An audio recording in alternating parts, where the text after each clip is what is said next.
Please welcome the Executive Vice President and General Counsel of Marsh & McLennan Companies, a trustee of the John Jay College Foundation, and one of tonight's Gala co-chairs, Peter Beshar.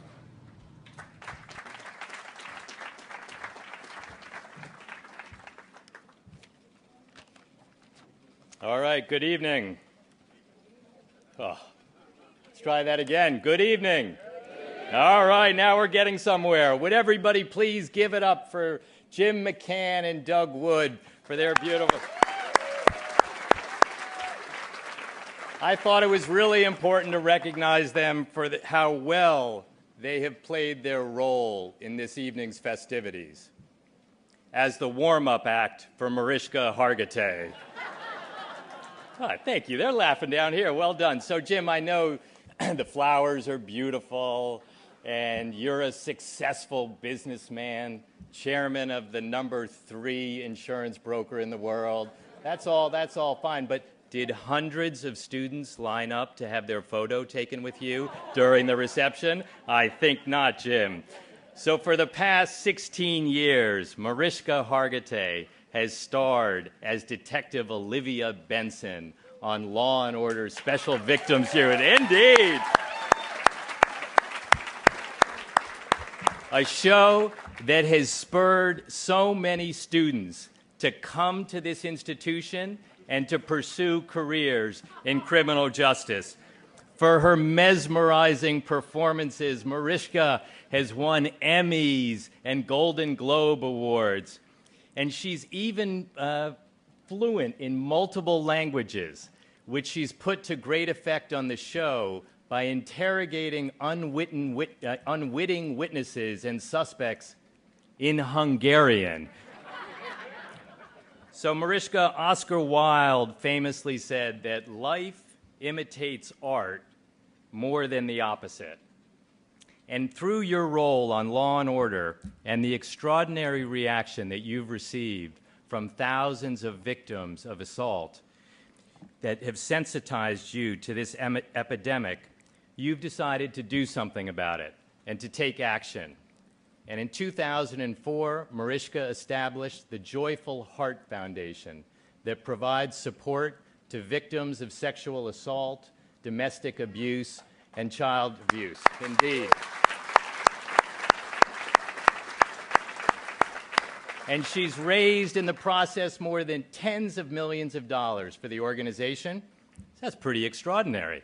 So that sounds like it's enough, right? Pretty incredible.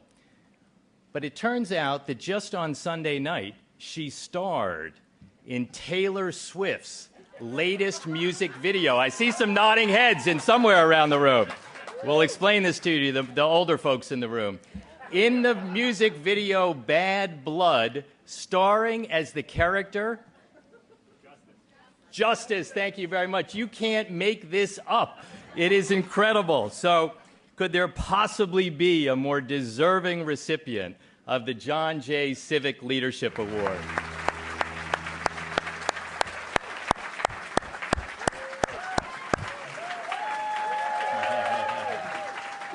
Bravo.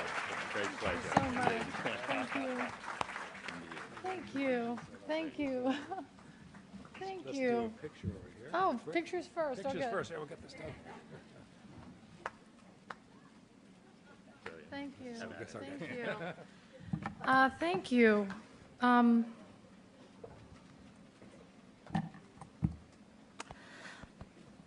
I'm very moved right now. And I have my little speech here, but I do want to say something. No truer line was said in that video, that when I started out, I was just an actor who was happy to land a gig on a TV show. And this is a marker tonight, I believe you said, Jim, that when life intersects your career, and I'm so moved to be here. I really am, and it's such a. I'm sitting here going, wait, how did this happen? I used to be on like Falcon Crest. And I'm sitting here with all of you, real life heroes, real life people that are making a difference, and I'm so deeply honored, truly, to be standing among you. So I've tried in my life to follow the signposts, and the signposts led me here tonight. I believe it was a year ago that this awesome institution contacted me and asked me if I would come and speak tonight. And I tell you, my schedule's a little nuts because we shoot long hours and many months, and it's kind of nuts because I've been on the show since I was 4. But I said yes to this. I said yes, and I said yes from here. So that's my little preamble. Thank you. So this is a great honor for me, needless to say. So I thank you, and I want to thank you, deep thanks to President Travis, who is my friend. I say that because he let me shoot in his office on the 6th floor. So I felt like, excuse me, this is my scene, step aside. And also to the chairman, Jules Kroll, I think I have a crush on you. Yeah, I said it. Peter's here. It's all good. But you are, speak from the heart, and I can see clearly what drives you. And to my fellow recipients, I'm honored to stand with you. Flower Man. Doug. So, and also to all the Gala chairs who made this evening possible. Joyful Heart just had our gala, so Gala chairs are very near and dear to my heart, and I understand that they make this evening possible. So thank you for that. And thank you to, obviously, everybody, the John Jay College Foundation trustees for having me. And thank you to Peter. What a lovely, amazing introduction. Do you travel?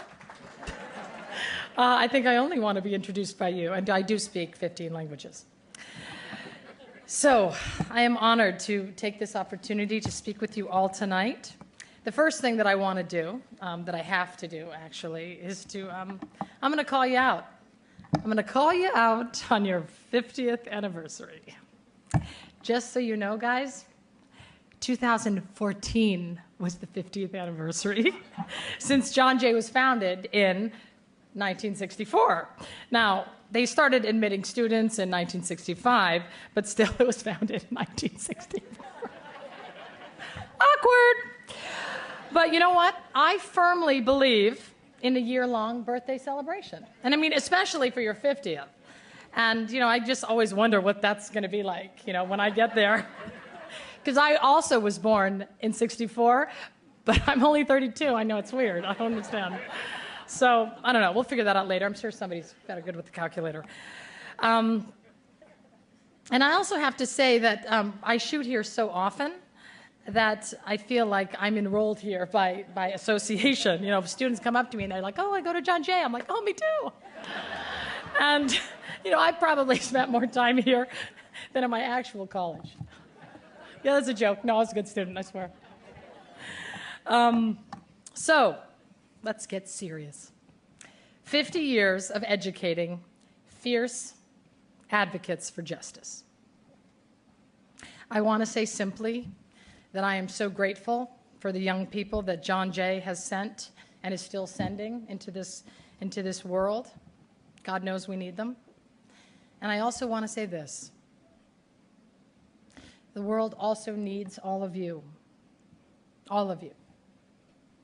The word advocate, as many of you know, comes from the Latin advocare, to cry out, to call out.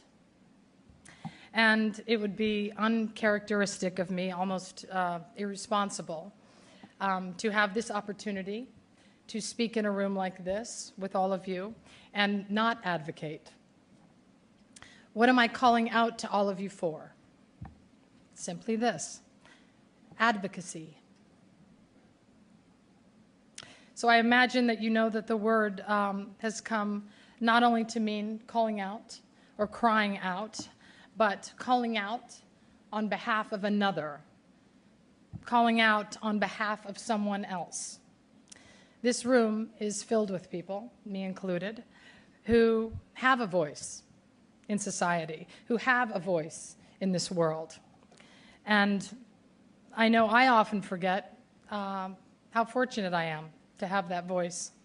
And you don't need me to tell you that that is not the case for everyone.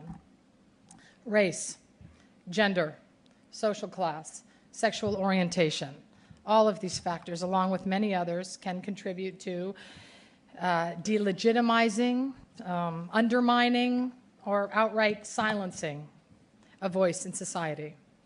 In my case, I've had the privilege, along with everybody at Joyful Heart, of advocating for survivors of sexual assault, domestic violence, and child abuse. The reason for their silence, why they don't come forward to talk about what happened to them, are multifaceted and often unique to each individual survivor and their story. But one significant and often dismaying reason for their silence is the victim-blaming attitudes that pervade our society. And let me tell you that when a survivor is brave enough to open that door into her experience, a question, or even an attitude that suggests a question like, why were you out so late? Why were you dancing like that? Why didn't you just leave? What were you wearing?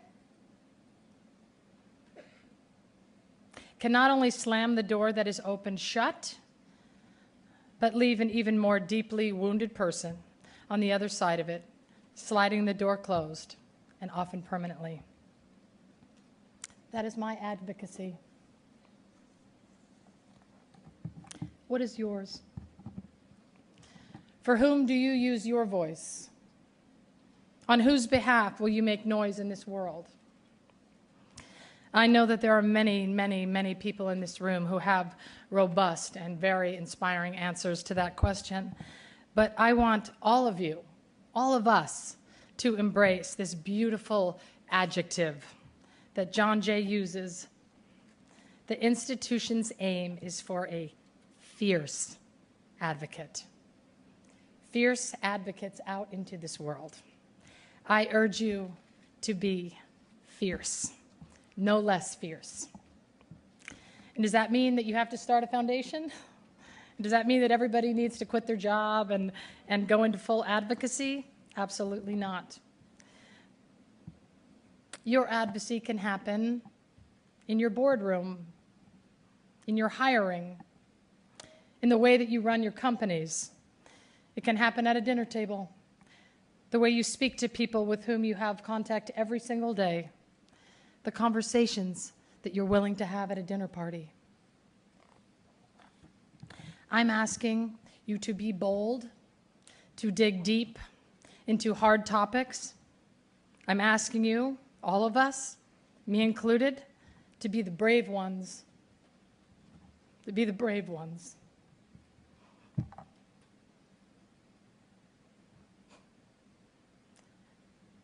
To be the brave ones to represent the people that don't have voices, for whatever reason. So I'm asking you to initiate, to foster, to lead conversations, not only as a way of searching for answers, not only as a way to raise awareness, but also as a way of letting those know whom you are advocating for hear your concern, hear your compassion, and your commitment to change. Why? Because we love justice. That's why you're here, right? Supporting an institution that is so deeply dedicated to it. An institution named after John Jay, and I know a lot of this was covered in that initial video, but you guys were talking, so I'm going to say it again. The first Chief Justice of the United States, who led efforts to abolish slavery in New York State, first in 1777, and again in 1785, and then finally, successfully, as governor of New York in 1799. That's fierce advocacy. Well over 100 years ago, as you know, when it comes to the first pursuit of justice, there is much, much, much work to be done. I look forward to advocating with all of you. Thank you for having me. This is a great honor. Thank you.